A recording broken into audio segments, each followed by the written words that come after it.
All right, today we're going to continue our discussion of ancient Mesopotamia. Now, the first culture of ancient Mesopotamia was the land of Sumer, S-U-M-E-R.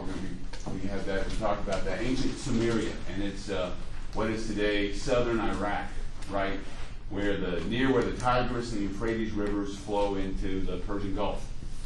And this was the first great civilization of Mesopotamia. Now, Mesopotamia is a region, and it's not a ethnic group.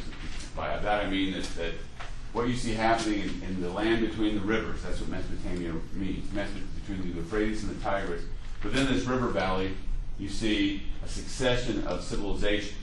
Think of Sumeria kind of as the beginning. Kind of like, you can kind of think of Mesopotamia as being a salad. And ancient Sumeria would be the lettuce.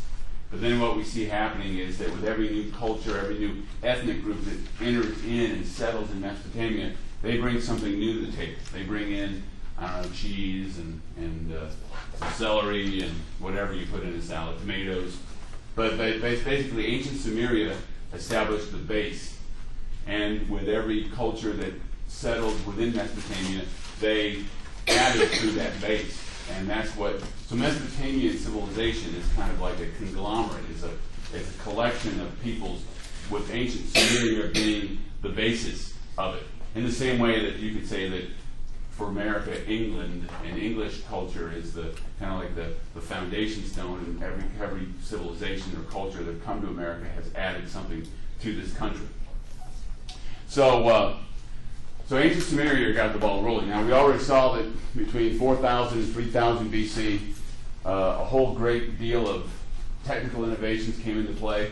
Remember, in ancient Sumeria, in ancient Mesopotamia, you had the environmental, you had a factory, you had a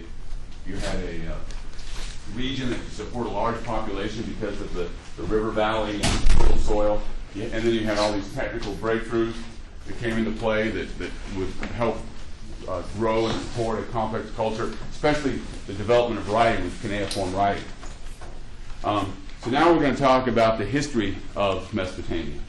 And when after we finish talking about Mesopotamia today, we're going to talk about a civilization that was adjacent to Mesopotamia and influenced by Mesopotamia, but went in a new and different direction, a completely different civilization. And that's the civilization of ancient Egypt. So we'll talk about Mesopotamia first, and then we're going to, after we finish Mesopotamia, we're going to start to talk about ancient Egypt along another river valley, the Nile River Valley. All right, so let's talk about the history of ancient Sumeria and ancient Mesopotamia. Now, Sumer or Sumeria, either one works, in southern Iraq, from the very beginning, it was culturally united. They all spoke ancient Sumerian. They all spoke the same language, had the same culture, had the same religion. They all worshiped the same gods. But the ancient Sumerians from day one were politically divided. The Sumerians were divided into separate city-states. Every city was independent from the other cities. And what distinguished each city in ancient Sumeria was that in every city there was one god that was particularly worshipped. I mean, the Sumerians worshipped many different gods, but every city took pride in their particular god more than, let's say, other gods. I mean, they worshipped all the gods equally, but some cities were sacred to a particular deity. Now, in the early history of ancient Sumeria, the priest, the high priest, or En, was one of the most important officials in the city. He was in charge of the temple. Like in ancient Uruk, which is one of the first cities of ancient Sumeria, they worshipped the gods Anu and his daughter Inanna. And in ancient Uruk, almost 2/3 of the city was the temple complex. And by the temple complex, I meant not just the temple itself, but where the priests lived and the granaries and the workshops that were linked to the temple. So a very big important part of ancient Sumeria was their religion and honoring their gods by building temples to them. Now, in ancient Sumeria, at the center of every city would be what we call a ziggurat. Now, Ziggurats started out as simple platforms, maybe just a square platform, and on top of that built-up artificial platform there would be a temple. And it was a place of religious ritual. We saw this in other parts of the world. We saw this in ancient Mexico. We saw it in ancient Peru. We saw it in the central platforms they built in ancient India. But this would be an open square. It wasn't built, there was not a wall around it. There would be a square, and then at the center of the square would be a platform. Now, over time, these platforms became more and more elaborate. So, like, the most famous ziggurat of all was located at Ur. You can see there's the ruins of it today. But at its heyday, it looked kind of like a big wedding cake. It's got platform on top of platform on top of platform with the big stairs going up. And at the very top of the platform would be a temple where they would have the idol. They would have a statue of the god, maybe made of gold or silver. And that would be the focus of worship, would be that statue of the god. That's where the statue would be treated like a person. They would bathe the statue. They would present food to the statue. They would offer incense to the statue. And the statue would be like the physical representation of the deity that they worshiped. And every city had a particular god that they worshipped more than any other god. So what they think happened is that early on in Sumerian history, they came to believe that it was necessary to raise a surplus of food and present offerings and goods to honor the particular god that they worshipped in their city, and maybe that was a motivating factor in the rise of these cities, was the desire to honor their gods through building these monumental temples and making offerings and worshiping the gods. Now, we know also that early on in the history of Sumeria, that warfare was endemic. These city-states were always warring with each other, mainly over land. Because it's a river valley, it's surrounded by desert. Prime farmland was very important. So there are always bound to be disagreements about who owned what. So there were wars, and we know that early on that the warlord, the general, was held in high regard. Early on in Sumerian history, what they think happened is that the leading families in the city would maybe choose one of their own to lead the armies into battle. And this warlord was called the Lugal. That was the term in ancient Sumerian, Lugal. Now, over time, though, some Lugals became more like what we consider kings, in the sense that they were so successful as generals that they were able to pass on their authority to members of their family, maybe to their eldest son. And so you had the establishment of dynasties. So over time, the Lugals became more like kings rather than generals.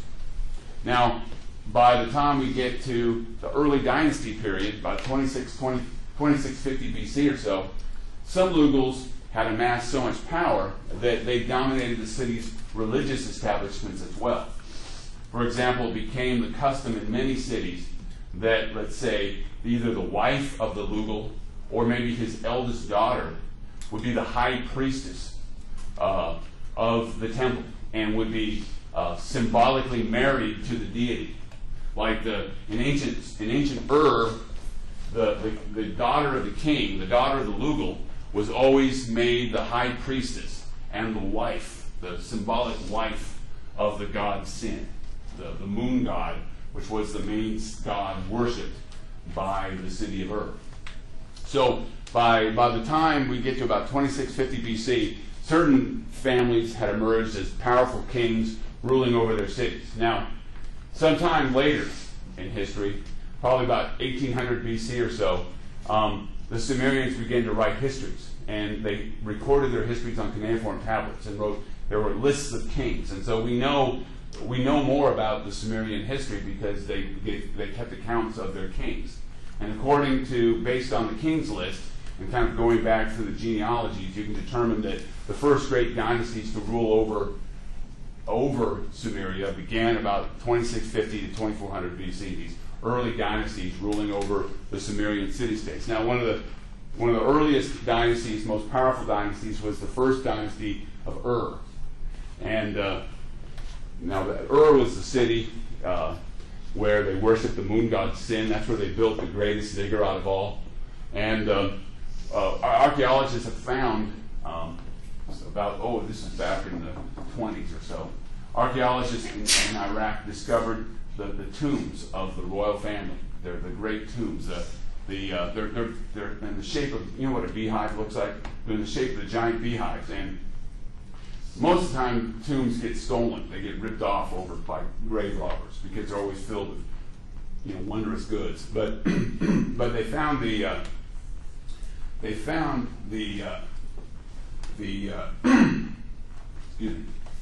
found a grave of a queen of Ur that was undisturbed, that had not been robbed, and it was filled with gold and precious stones and jewelry and statues and dead bodies. They must have been the ladies in waiting, the entire ladies in waiting, all these young women who waited on the queen. They must have taken poison because there's no evidence of them being beaten or their heads cut off or whatever, but they were killed and placed in the tomb. Now we know from the Epic of Gilgamesh, which is one of the great first works of literature in ancient times, that when a great king died, people would be killed and placed in tombs. So we've seen that in other places in the world too, but they did that in Mesopotamia as well. Now, another early king was one of the first dynasties was Gilgamesh. Now, Gilgamesh was a real man. We think that he lived probably about 2500, 2600 BC in Uruk, and he was a king and a great king by all accounts. And he was so legendary that about 500 years after he lived or so, a great poem was written that told of his exploits, and he became this great and powerful king who had all these great exploits and killed monsters and fought wars and was this great hero. And the Epic of Gilgamesh is one of the first great works of literature that we know about in all of history. Now, one of the things he did is that one of the stories is that how he was one of the jobs of the king was to honor the gods, and he one of the lessons of Gilgamesh is that he did not do his job. You see, the goddess Inanna, who was one of the main gods worshipped in Uruk, she, according to the epic, she propositioned Gilgamesh. Gilgamesh was the king, and he was half god, or 1/3 god and 2/3 man. He was this mighty, powerful king.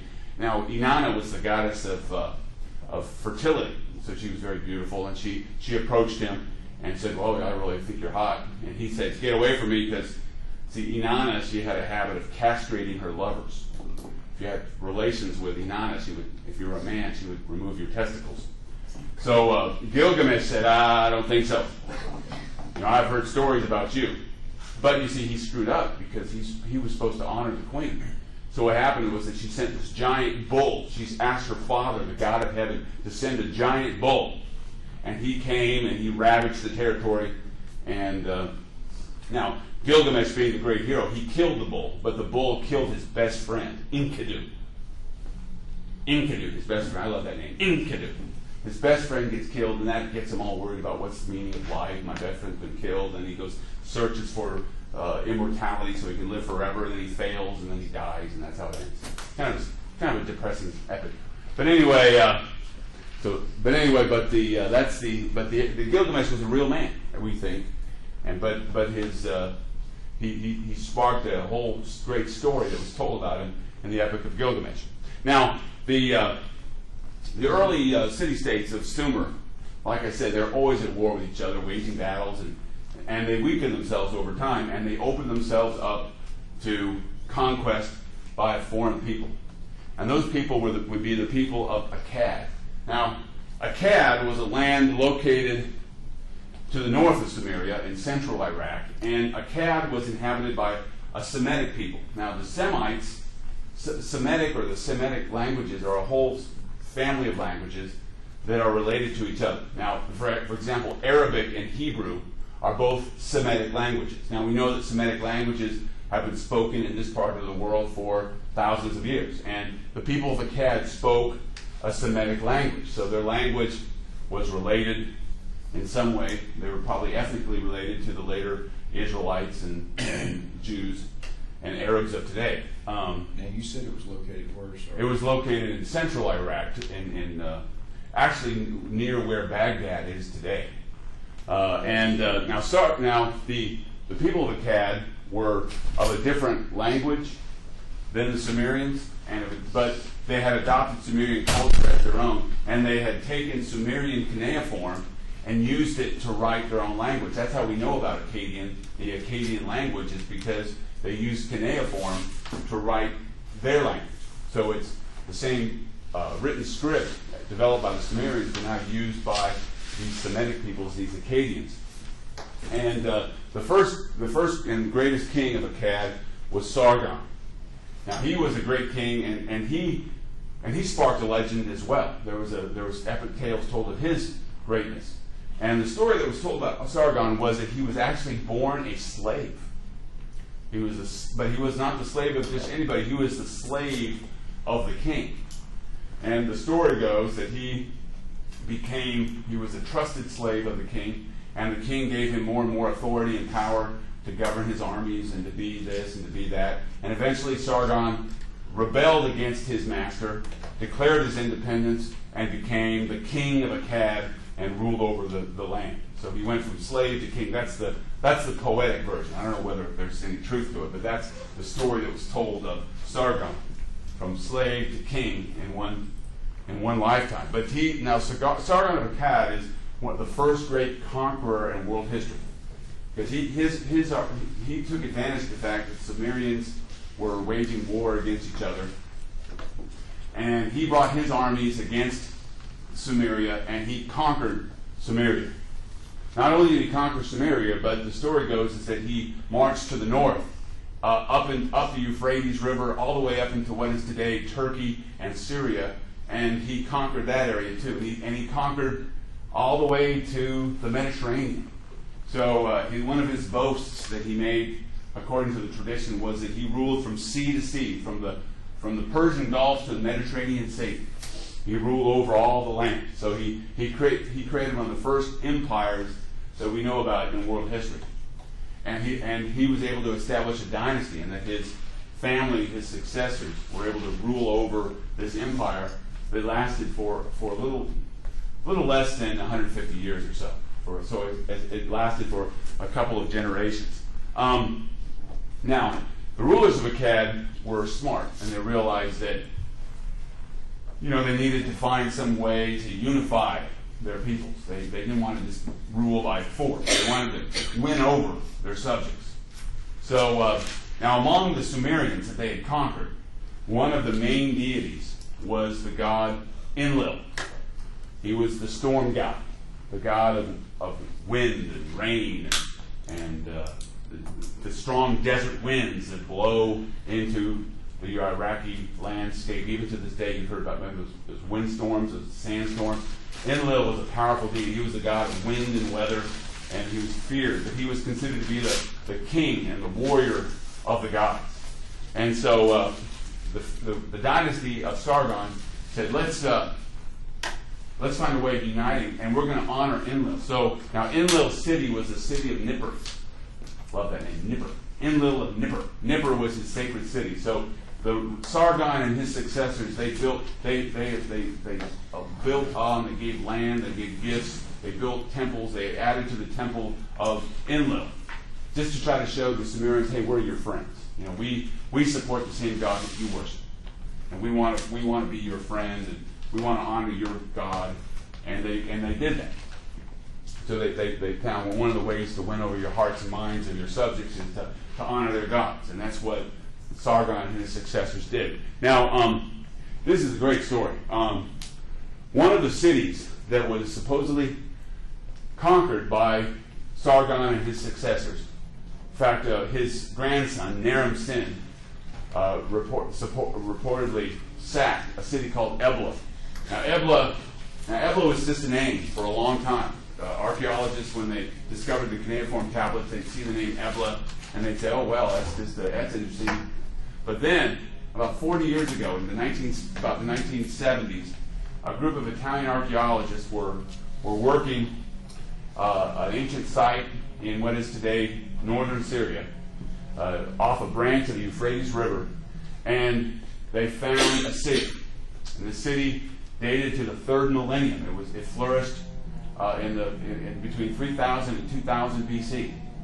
And this city, when they found this city, they found a bunch of cuneiform tablets. I hate when they mow. I hate that.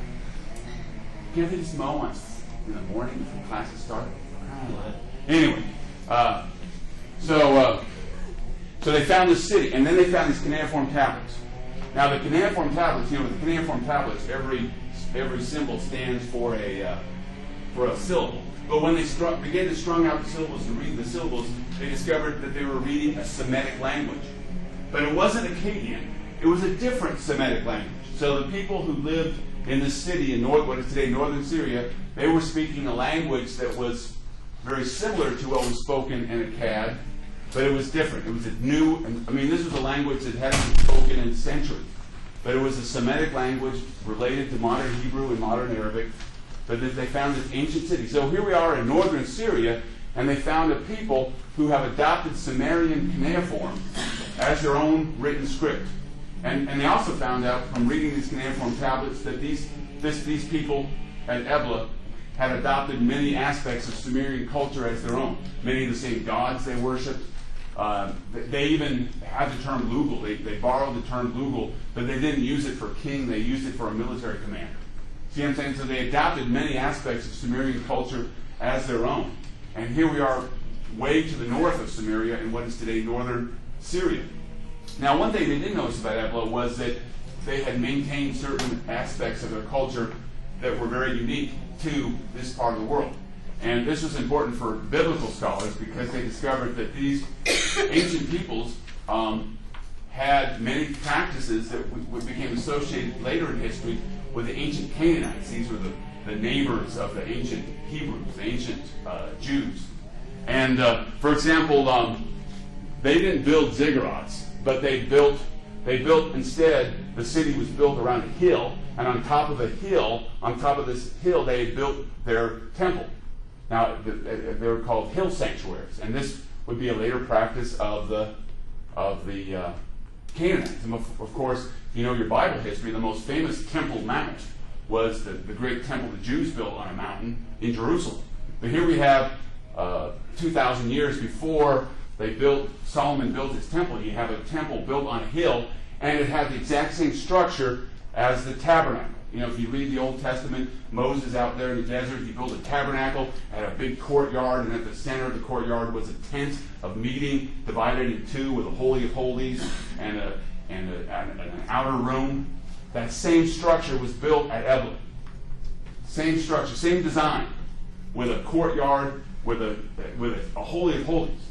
Now, if you read the Old Testament, you know that at the center of the Holy of Holies, in the tent of meeting in the Exodus and later in Solomon's temple, was the book of the law, the Ten Commandments. But the difference here was at Ebla, they had a big old idol, a statue in gold and ivory, gold and silver of their deity. So the focus was on their idol. The focus was on the statue, which was the physical representation of the deity. Now, at Ebla, they worshiped a god that would be known to the later Canaanites and the later Hebrews as Baal. Now, his name was Hadad. Hadad, or Adad, means the thunderer. He was the god of wind and rain and weather. And he was the storm god. And Baal is actually a title. It means Lord. And it means like Lord God, Lord Hadad, Baal Hadad. And they would honor this, and so the main deity worshipped at the city of Ebla was the god Hadad, also known by his title Baal. And this deity would be worshipped for many centuries, even in the times of the Jews. That would be the Jews would sometimes they'd worship Baal, sometimes they'd worship Yahweh, and that was a big rivalry in the Iron Age. But early, even at this early date, they find this. And many of the Canaanite gods that were worshipped, that we hear from the Bible, were worshipped here at Ebla. Now, what was very surprising about Ebla, and was very controversial, was that they found that there were certain names, personal names, that people had from reading these cuneiform tablets that included the name Yahweh. Now, Yahweh is the name of God in the Old Testament.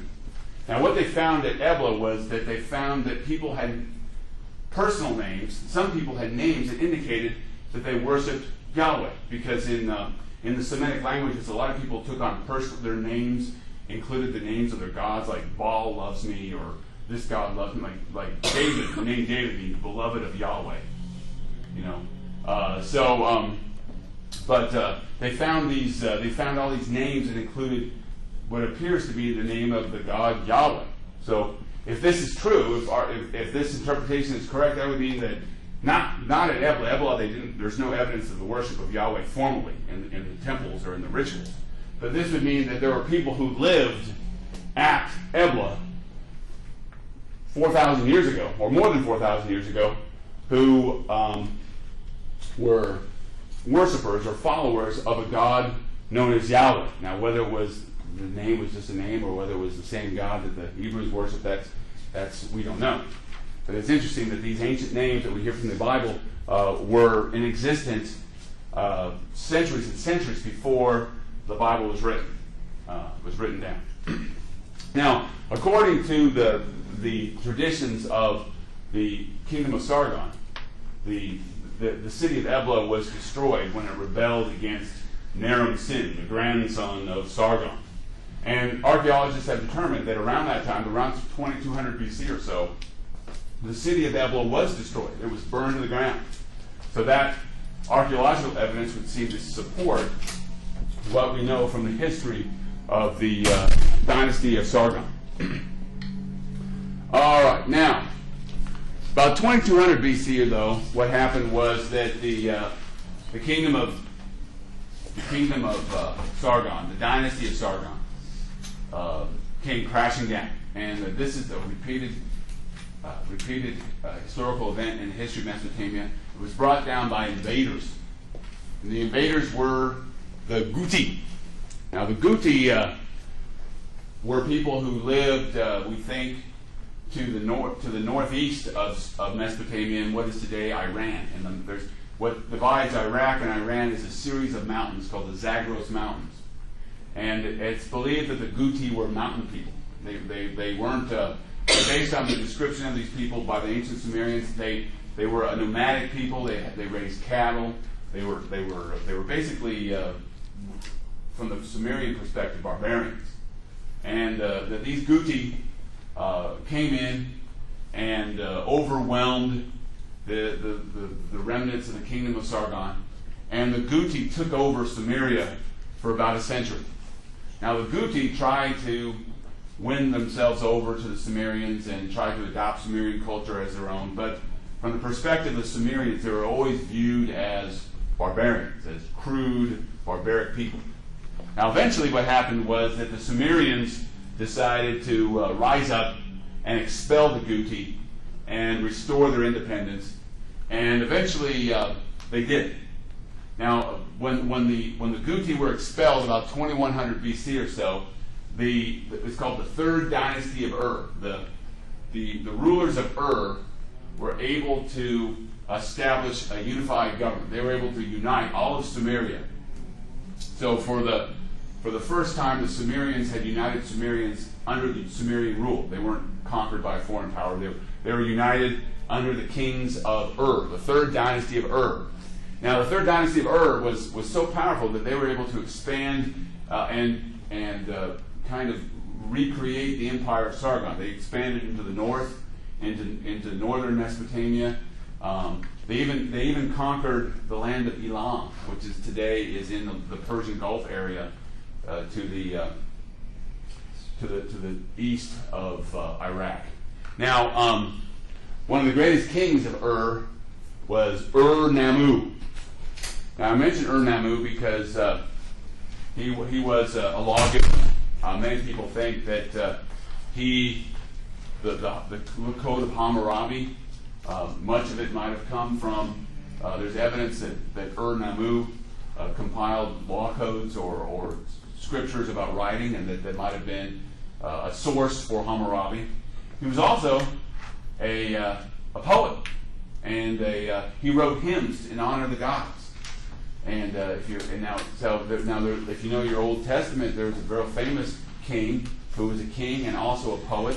If you know that the Book of Psalms are according to Jewish tradition, all the Psalms, or not all the Psalms, but many of the Psalms were written by King David. But but the idea of a king also being a poet is not unknown in this particular part of the world, because according to tradition, Ur-Nammu was a great poet himself, and his hymns to the gods became classics and were studied for centuries as the hallmark of great poetic writing. So you have a king poet in Ur-Nammu. Now, about 2000 BC or so, once again in its history, Mesopotamia was overwhelmed by invaders. Now, there's some evidence, and climate evidence is always kind of iffy, because it's hard to look at ancient evidence of climates and how they worked. But there's some evidence that would indicate that there was, in this particular part of the world, a drought in around 2100, 2000 BC, a drought. And it's believed that this might have created a problem for nomads. If you're a nomad who lives off of your livestock, raising goats and cattle and so forth, and if there's not enough rain, that means there's not enough fodder for your livestock, right?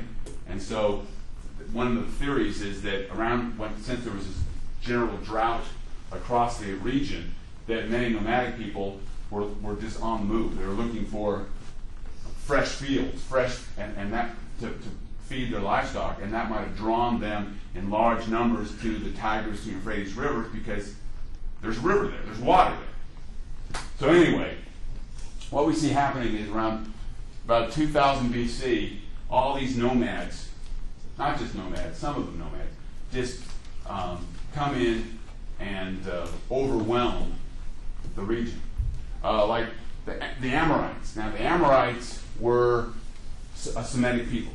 They were Semites, but they originally probably were people who lived on the outskirts of the Tigris and Euphrates River and lived off their cattle and their goats. They were nomadic people living in tents. But around 2000 BC, they swept into the Tigris and Euphrates River, into Mesopotamia, and began to settle there in large numbers. Another group of people were the Hurrians. The Hurrians were, their homeland, we believe, were the mountains of what is today eastern Turkey. And they were a mountain people. And they came down from the mountains, maybe because there wasn't enough food there, and they began to raid and pillage and occupy large areas of northern Mesopotamia, and they even extended all the way into what is today Israel, and into that area. So you had all these nomadic peoples on the move and invading and settling in Mesopotamia. Now the Elamites,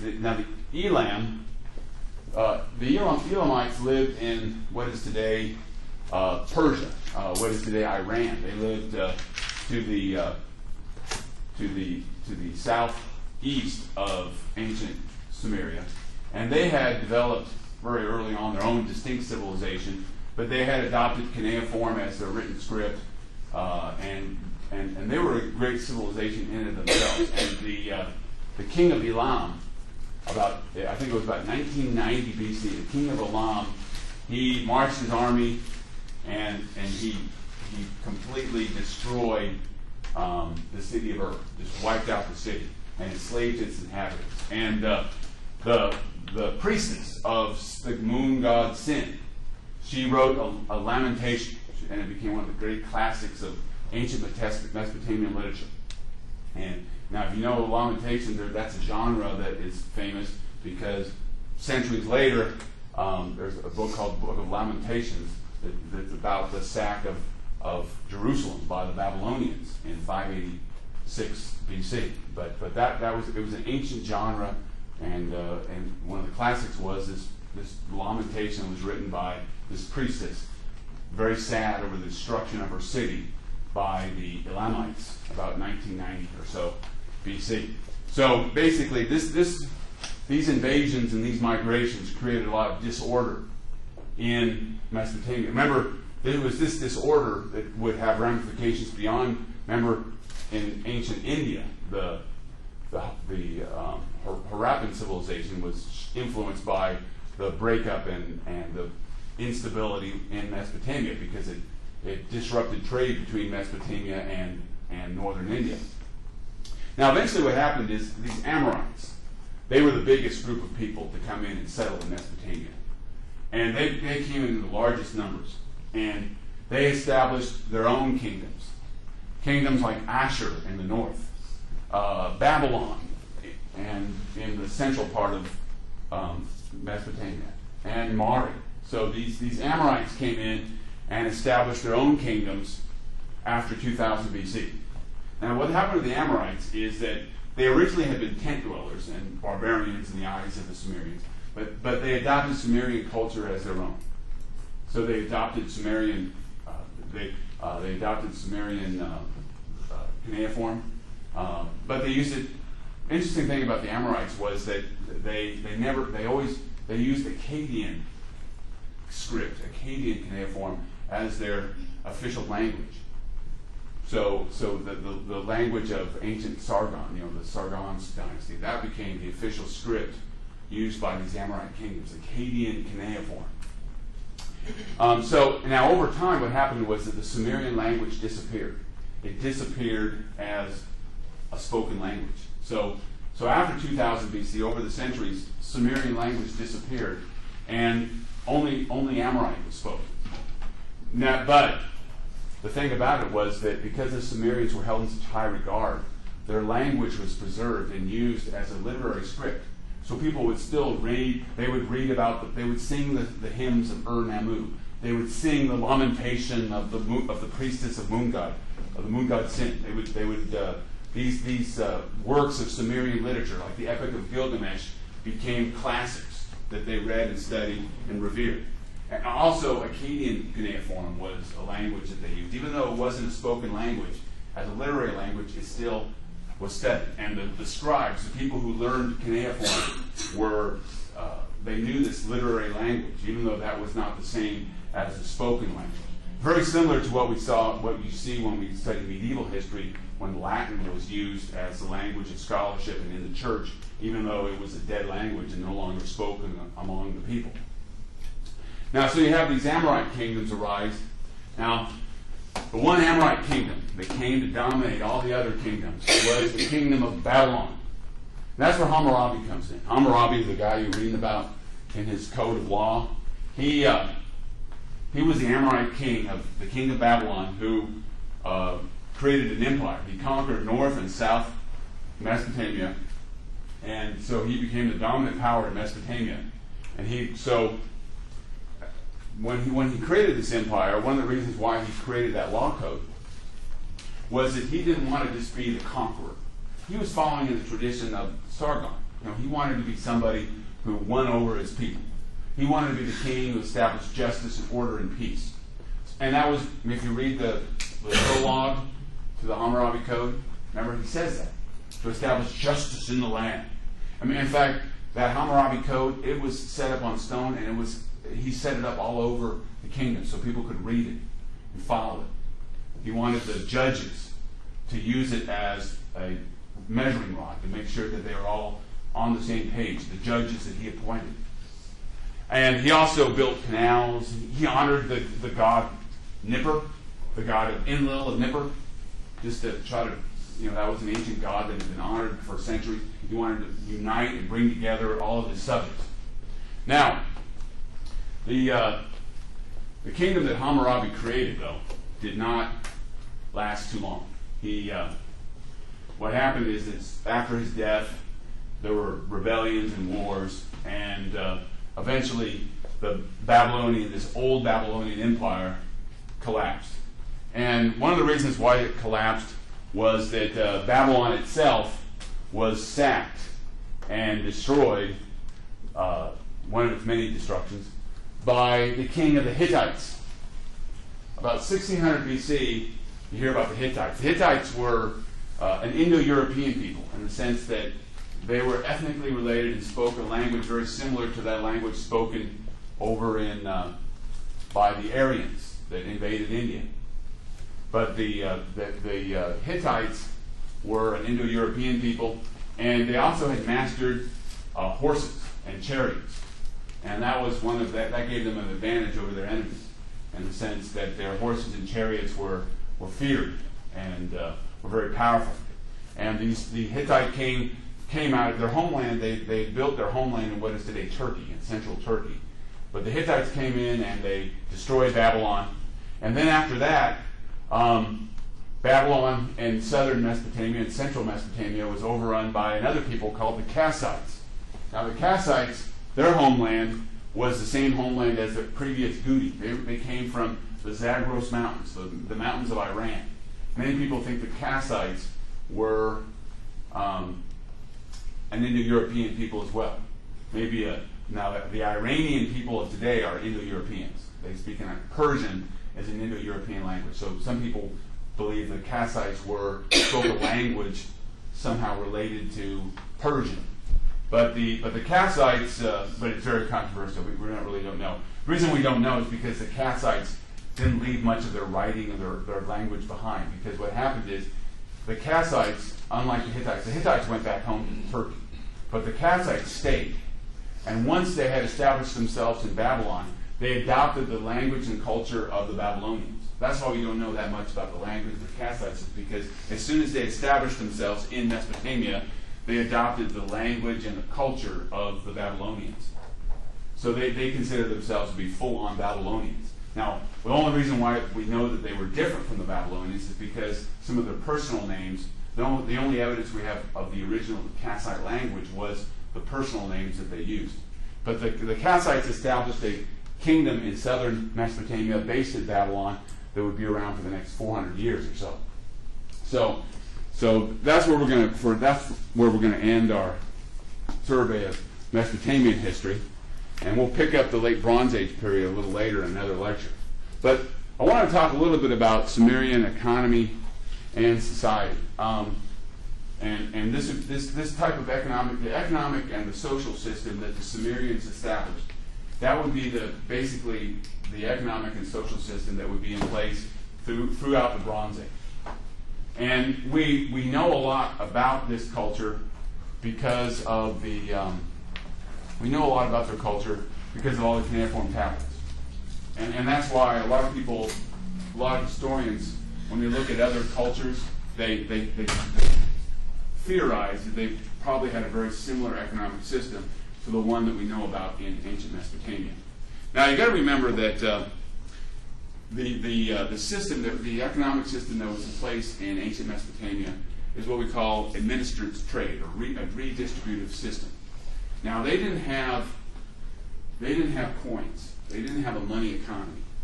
So the problem was, how do you make sure that the surplus gets distributed in such a way that everybody gets what they need on a very large scale? And they didn't have a market economy. Now they bartered. We know that they bartered. You know, they would trade goods for goods, and sometimes gold would be measured and gold would be used as a medium of exchange. But they didn't have a full-on market economy like we know about today. So basically, they had a system, it's called a redistribution system, where two very important institutions were also economic institutions. The temple of the god and the palace were not, the Lugal was a political figure, the En was a religious figure, but both the palace and the temple were economic centers. And what would happen is that the goods, the agricultural surplus, let's say, the peasants, the people working in the farms, the laborers, the farm laborers, they made up like 90% of the population. And they worked producing a surplus, barley and grain, and barley and wheat would be collected, and collected by either the palace or by the temple. Sometimes maybe the Lugal might designate one of his officers to collect for him the agricultural surplus.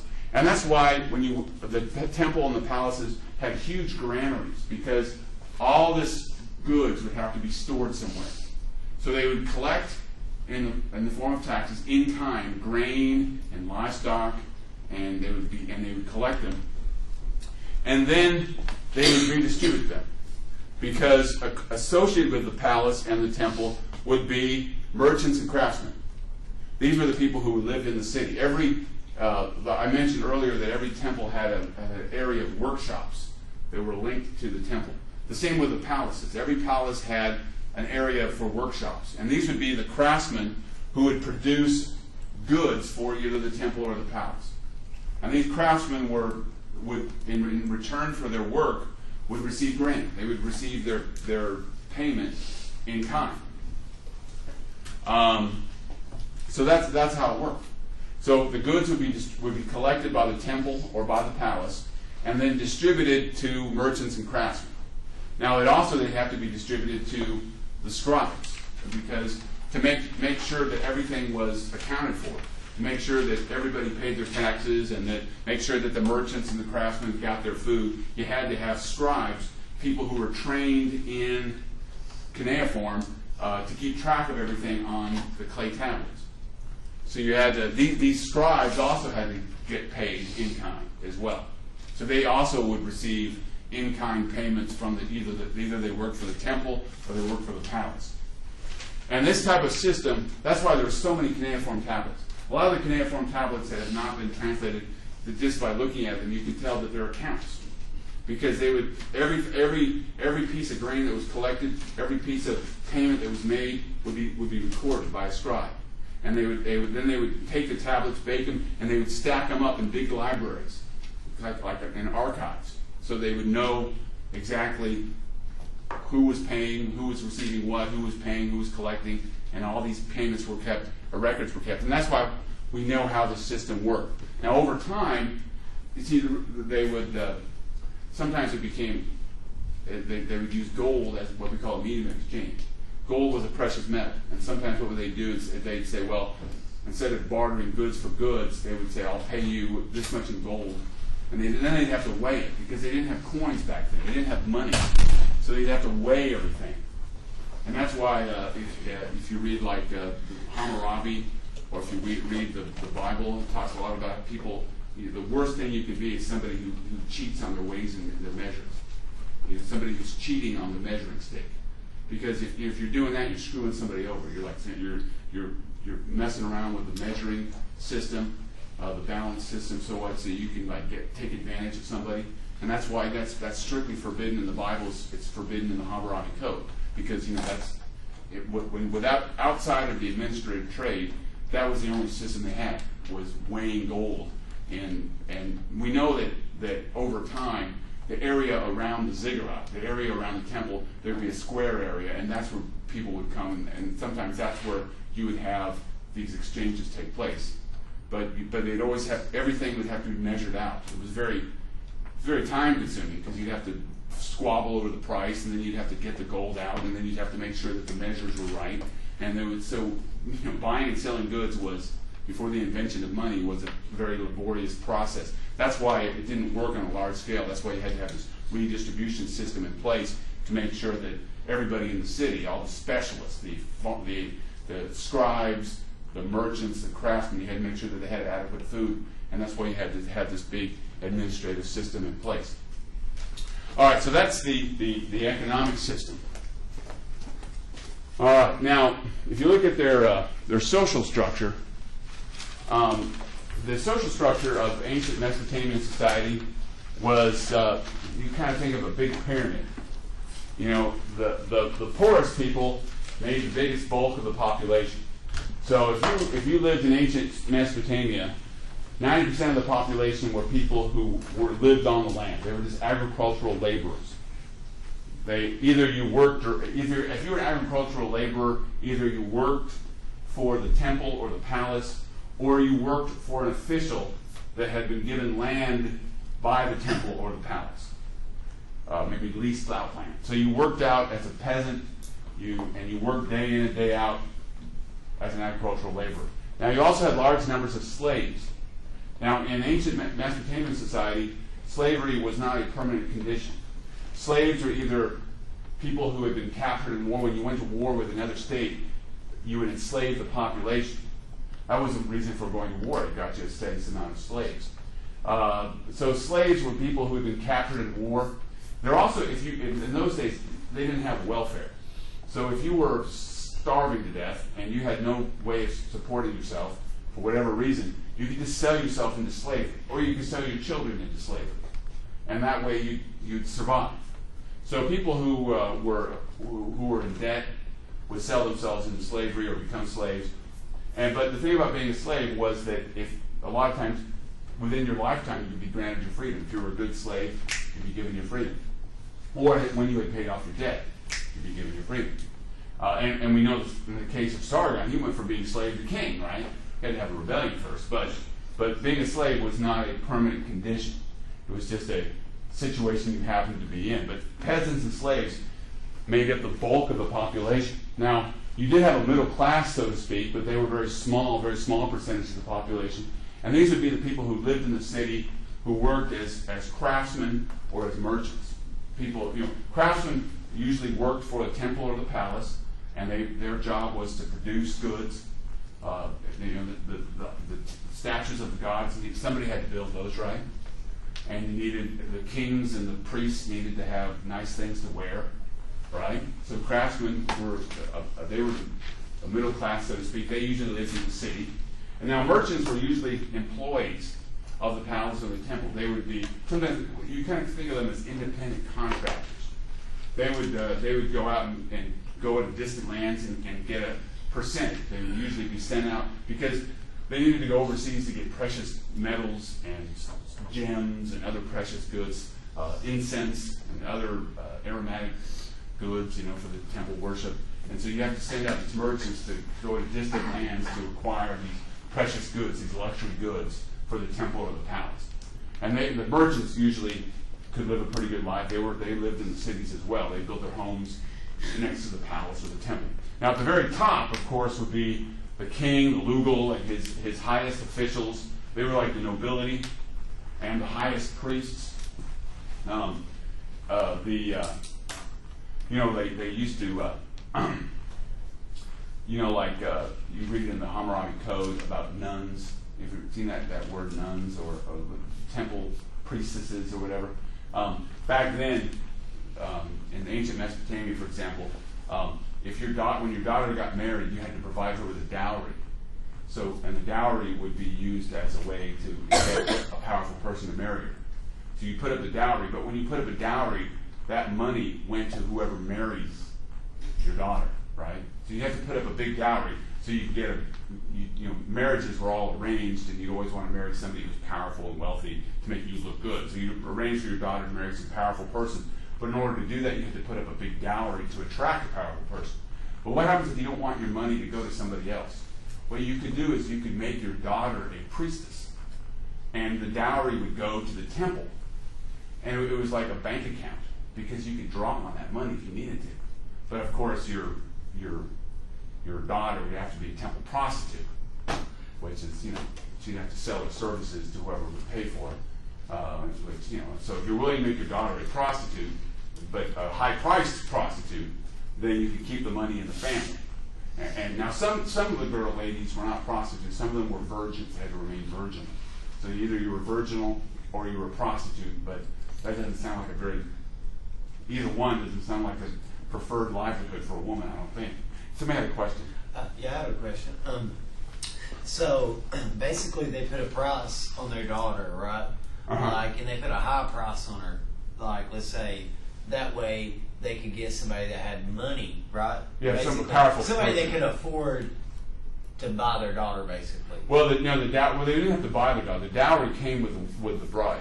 Oh, so okay. It was a way of attracting, because if you married, you'd get the dowry. Okay. But it was also a way of protecting your daughter, because if there was a divorce, Yeah. then you got the money back. Okay, what if, let's say somebody like, a merchant, and let's say somebody higher up, has a daughter, and somebody maybe a little bit poorer wants to marry her. Is that possible? Yeah, they did have that. That would be a way for a merchant to maybe raise his status a little bit by throwing up a big dowry, marrying some palace official. That would be a way of moving up the social ladder. I just didn't know how that worked. Now it was possible within ancient Mesopotamia to move up and down the ladder. Okay. All right. So that was definitely the case.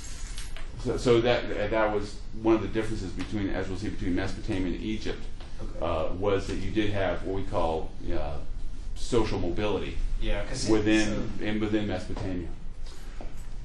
All right. Why don't we? We've been going for quite a long time here. I hate to take it too long. Let's take a quick break here. And what I want you to do is, I want for your group here, this would be a good chance to get caught up on your base group, doing your self-assessment. But also, I want you to think about this. How, based on what we've talked about, the economic system that was in place in Mesopotamia that we know about through the cuneiform tablets, how might this system be explained for, let's say, the Indus River Valley, or for the Olmecs of Mexico? With this same system, why do you think historians think the same system was in place in those other parts of the world where we have less information about? All right, so think about that. Do you understand the question? Will you repeat it one more time? Sorry. Okay, what you want to do is try to think, how does this redistributive system that was in place in ancient Sumeria, how could it be used to explain, let's say, the Olmecs of Mexico, or what we talked about in Peru, in South America, or in the Indus River Valley, or in China? Those are the parts of the world we don't have as much information. So how could this system that was in place in Mesopotamia be used or be in place in those other parts of the world? Just kind of use your imagination, okay? So we'll take a little, about 5-minute break or so. I want you to think about that. And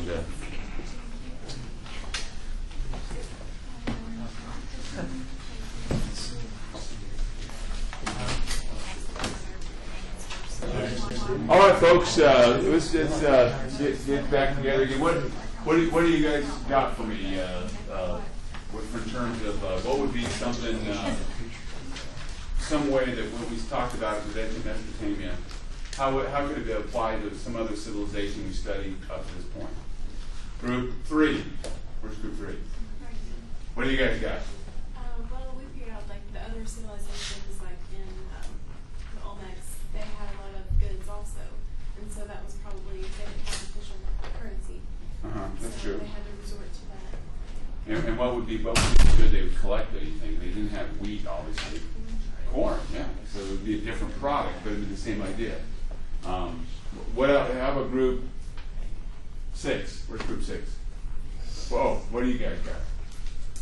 Well, like I was saying, you have to, with so many people, you have to get everybody involved. I mean, just like you talked about the no welfare, had to be some type of system, for everybody to be taken care of.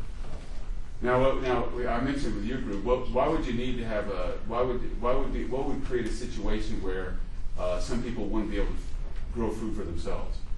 Is it building buildings? Yeah, if they're doing that, if you're involved in building a monumental, let's say, pyramid in the Olmecs, let's say, and you're working doing that, obviously you're not growing food, right? So that means you have to have some system in place where the food's being collected and then distributed to the people who are working on that particular project, right?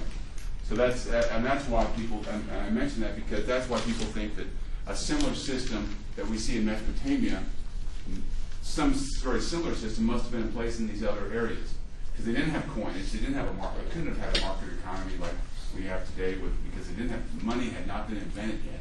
So they had to have some system in place to make sure that when they did a big project or build a monumental building, that people got fed. Or when people specialized in a particular craft, that those people who weren't engaged in agriculture got fed. Yes? Well, there's proof of that in the Old Testament when Joseph told Pharaoh that there would be a drought, and they had to have a distribution system at that point. That's a good example. If you know you're in the book book of Genesis, Joseph tells the Pharaoh there's going to be a drought, so they collect all the food, and that's how they feed everybody, right? When the food later, and that would be the beauty of a centralized system of taxation. It's also another example of how the nomadic peoples wandered in and descended upon an existing quote-unquote organized civilization in order to survive the drought. That's right. That would be an example. Then that's from the Bible. You remember, if you know your Old Testament, remember Joseph's family came to Egypt because there was a drought. There were nomadic people living in tents, and they came to Egypt originally because there was a drought in their homeland and had no food. Stayed for several hundred. They stayed for 400 years. But that happened. Think of that. Probably happened a lot around, and that probably happened up to 2000 BC. But you had nomadic peoples moving into Mesopotamia because they needed food. They were starving.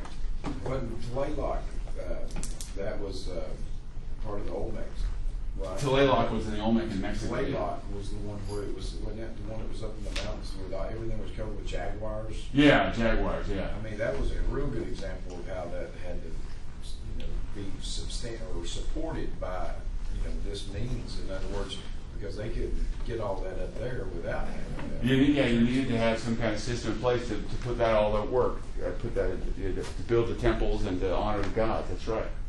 All right. So let's before we leave here, before we leave Mesopotamia and get to Egypt, I want to talk a little bit about polytheism.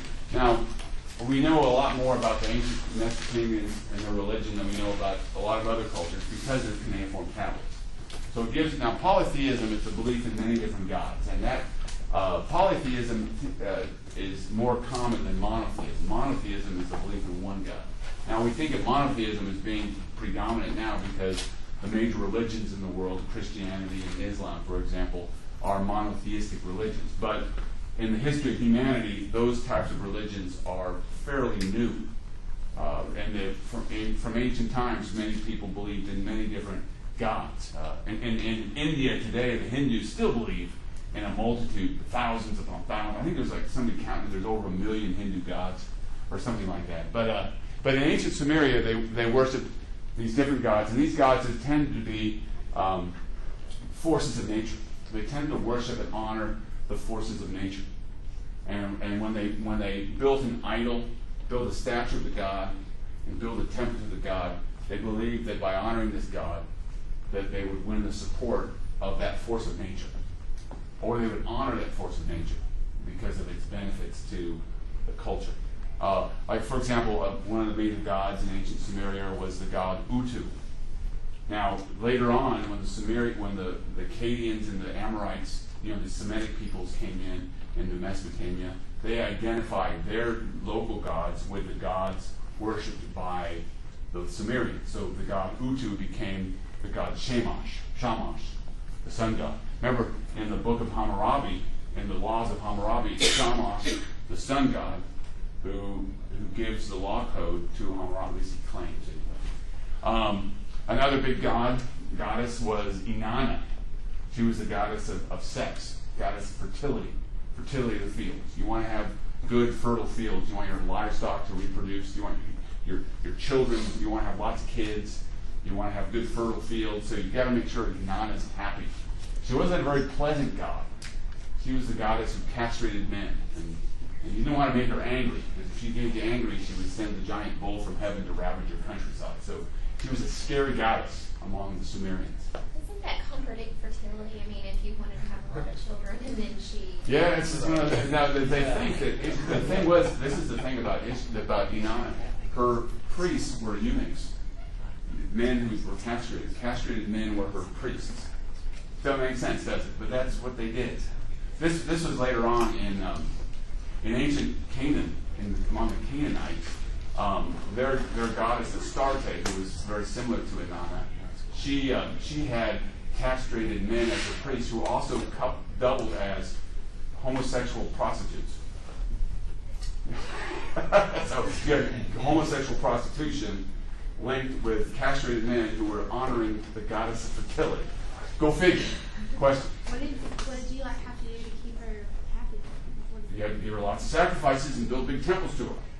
Otherwise, she'd bring terror and destruction to your land. Now, Now another big god was the god Enlil. Okay, he was the storm god. Now among the Mesopotamian people, they worship gods like Hadad, the god of storm, or among the Babylonians, their storm god was Marduk. But in the traditions of the Sumerians, Enlil was a scary god. He was the god of wind and storm. And this is the story that's told. The story that the Sumerians had their own version of the flood story. Now you probably, if you know your Old Testament, you've probably heard of Noah and the ark and all that stuff. Well, now in the Old Testament, if you read the Old Testament, Yahweh, God, decides he's going to punish humanity because of their wickedness, because they're unjust and they're wicked. But, among the Sumerians, in their version of the flood, Enlil decides that he's going to destroy the human race because they're keeping them up at night, man. They're just too darn noisy. They make a bunch of noise. They're annoying. He says, I hate these people. They're like ants. I'm going to destroy them. So he just decides to send this huge flood to destroy humanity because they're keeping them awake at night. That's how the Sumerians, Mesopotamians viewed their gods. Their gods were scary. And and what happened was that this god Ea, the god of wisdom, he realized that Enlil was going nuts. So he informed the man, the peace team, and informed him that there was just going to be this big flood, and he built an ark, and his family survived the flood. And after it was all humanity had been destroyed, all the gods were crying. They were going, oh man, who's going to give us offerings? Who's going to build us temples? Who's going to sacrifice animals to us now that Enlil's gone ahead and destroyed the human race? And then Ea shows up and says, I was thinking ahead. I'm the god of wisdom. I saved you a family. I saved you Utnapishtim. And then Utnapishtim was honored by Major. They give him the gift of immortality. He was allowed to live forever because he was honored by the gods, because he was all that was left, and he was left to repopulate the earth. Go off to an island and live. He lived far in an island in a beautiful land. Across the island to consult with. Yeah, that's right. Now, one more last thing before we leave here, and just to give you an example of the differences, another difference. We talked about the Babylonians who worshiped Marduk. They had their own version of the creation story. And in their creation story, it's a little different than the creation story if you're familiar with the book of Genesis. In their creation story, the goddess Tiamat, she's the mother of all the gods. She's the grandmother of all the gods. She decides that she's going to kill all the gods. She's the grandmother. The grandmother of all the gods wants to kill all the gods because she thinks that they've dishonored her. So the gods are all scared because the grandmother is a big giant monster. And they're afraid that she's going to destroy and devour all the gods. So they appoint one of their leaders. They appoint the storm god Marduk to come and save the day, defend them from their own grandmother. So what he does, he's the god of storm. He goes into battle against his own grandmother, which is this big giant monster, like a big fish. And he creates a big windstorm, and he drives it down her throat until she blows up like a fish. Then he takes his spear and stabs his grandmother, and she blows up. And then he takes her corpse, and he divides it in two. In one half he makes the heavens, and one half he makes the earth. So the heavens and the earth are the disembodied corpse of the grandmother of the gods. And that's how they view the world. Pretty scary, isn't it? What about hell? What? What about hell? Hell, everybody went to the same place, whether you're good or bad. You all went and ate dust when you died. It's called the land of the dead. Everybody, when you died, you went down to the ground, and everybody ate dust, no matter how good or bad you were. Very negative point of view among the. But anyway, so we didn't get to Egypt today, but we will. We will talk about Egypt on Wednesday.